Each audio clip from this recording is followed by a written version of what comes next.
రోజు రోజుకు ఎండలు మండిపోతుండటంతో జనాలు బయటకు తిరగాలంటేనే భయపడుతున్నారు. ఎండ నుంచి ఉపశమనం పొందడానికి ఏసీలు, కూలర్లు వాడుతూ కరెంటు బిల్లును సైతం లెక్క చేయకుండా ఇంట్లోనే ఉంటున్నారు. మనుషులకే ఇలా ఉంటే పక్షులు, మూగజీవాల పరిస్థితి ఏంటని ఆలోచించారు ఆ ఇంటి యజమాని.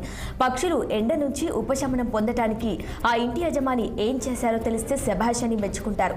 ఇంతకీ ఆ ఇంటి యజమాని ఏం చేశారు ఈ స్టోరీలో తెలుసుకుందాం.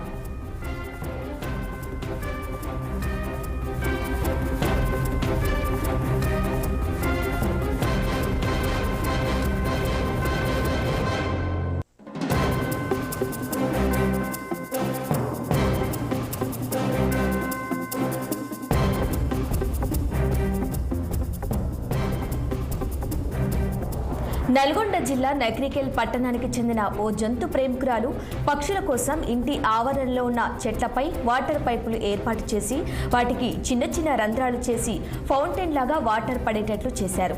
ఎండవేడిని తట్టుకోలేక పక్షులు చెట్లపై ఏర్పాటు చేసిన వాటర్ ఫౌంటైన్ వద్ద పక్షులు సేద తీరుతూ ఉపశమనం పొందుతున్నాయి.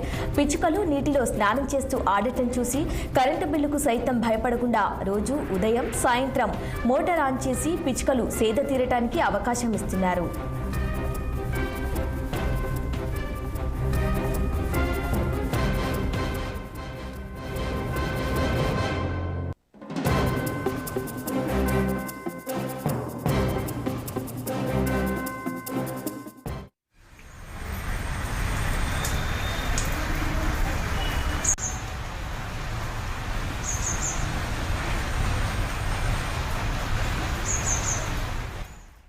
ఇంటి ఆవరణంలో కేవలం కోతులు, పక్షుల కోసం మాత్రమే చెట్లను పెంచుతున్నామని, మూగజీవాలకు, పక్షులకు మనుషుల్లాగా తమ బాధలు చెప్పుకోలేవని ఆమె తెలిపారు. మా ఇంటి ఆవరణంలో పక్షులు వచ్చి సేద తీరటం వారికెంతో ఆనందాన్నిస్తుందని అన్నారు. మనతో పాటు భూమి మీద జీవించే మూగజీవాలకు, పక్షులకు మా వంతు సహాయ సహకారాలు అందిస్తున్నామని అన్నారు. మా ఇంట్లో చాలా చెట్లున్నాయి.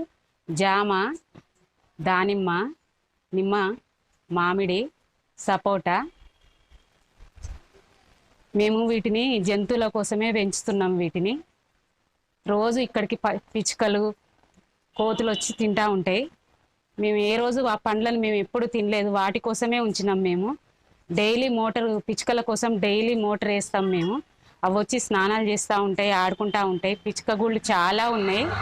డైలీ వచ్చి పిచ్చుక గూళ్ళు ఆడుకుంటూ మంచినీళ్ళు పెడతాం, బియ్యం వేస్తాం. వాటికి వాటర్ ప్లాంట్లో మంచిగా ఆడుకుంటాయి. అవి డైలీ 2-3 అవర్స్ ఆడుకుంటూ ఉంటాయి. వాటి కోసమే మోటార్ వేసి, పిచ్చుకల కోసం, కోతుల కోసమే మేము మోటార్ వేసి నీళ్లు పెడుతున్నాం. పెద్దవాళ్ళమే ఎండ తీవ్రత తట్టుకోలేక కూలర్లు, ఏసీలు పెట్టుకొని పడుకుంటున్నాం.